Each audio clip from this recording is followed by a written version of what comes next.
ఇక బాపట్ల జిల్లా వేమూరు నియోజకవర్గంలో జీఎస్టీ తగ్గింపుపై అవగాహన కార్యక్రమంలో తెలుగు తమ్ముళ్లు రెచ్చిపోయారు. రెండు వర్గాల మధ్య ఆధిపత్యంతో గొడవ తలెత్తింది. ఎమ్మెల్యే నక్కా ఆనందబాబు గొడవ ఆపడానికి ప్రయత్నించినా ఆగకపోవడంతో కార్యకర్తలపై ఆగ్రహం వ్యక్తం చేసినట్లు సమాచారం. ఎమ్మెల్యే పోలీసుల సమక్షంలోనే టీడీపీ కార్యకర్తలు కొట్టుకున్నట్లు తెలుస్తోంది. ఇటు టీడీపీ మండల అధ్యక్షుడు మైనేని మురళి, మాజీ ఎంపీపీ కనకాల మధు వర్గం మధ్య వివాదం తలెత్తి బాహాబాయికి దిగారు.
ఈ గొడవకి సంబంధించిన పూర్తి సమాచారాన్ని మా ప్రతినిధి సాయి శంకర్ అందిస్తారు. సాయి శంకర్, చెప్పండి, అసలు ఒకటే పార్టీకి చెందిన కార్యకర్తలు కొట్టుకోవడానికి గల కారణాలు ఏంటి? అసలు దీనికి సంబంధించిన అప్డేట్స్ ఎలా ఉన్నాయి?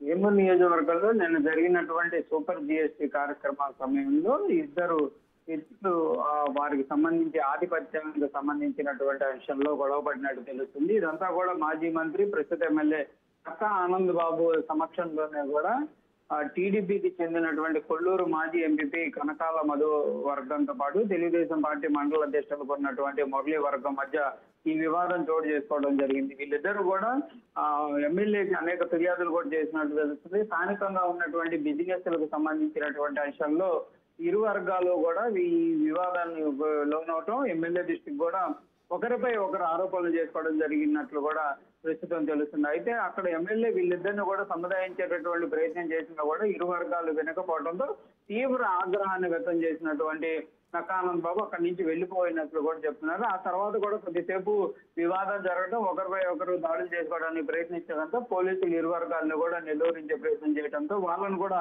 కొంత పోలీసుల పైన కూడా దురుసుగా వ్యవహరించారనే విధంగా తెలుస్తుంది. దీంతో పోలీసులు ఇరు వర్గాలను కూడా చెవరగొట్టి అక్కడి నుంచి పంపించేశారనే విధంగా కూడా ప్రస్తుతం జరుగుతుంది. అయితే వేమూరు నియోజకవర్గంలో ప్రస్తుతం జరిగినటువంటి ఈ గొడవకు సంబంధించినటువంటి అంశం పైన కూడా ఎమ్మెల్యే అయితే అసలు ఎందుకు జరిగింది వివాదం, అక్కడ జరుగుతున్నటువంటి కార్యక్రమాన్ని ఎందుకు వివాదంగా మార్చారనే దానిపైన కూడా ముఖ్య నాయకులందరితో కూడా ఈ రోజు సమీక్ష చేసినట్టు జరుగుతుంది. ఏదైనప్పటికీ కూడా స్థానికంగా ఉన్నటువంటి వ్యాపారాలకు సంబంధించినటువంటి అంశాలు కానీ, పార్టీకి సంబంధించినటువంటి అంశాల్లో ఆధిపత్యం కొనసాగించాలనే విధంగానే వీళ్ళిద్దరి మధ్య కూడా వివాదం జరిగినట్టు తెలుస్తుంది.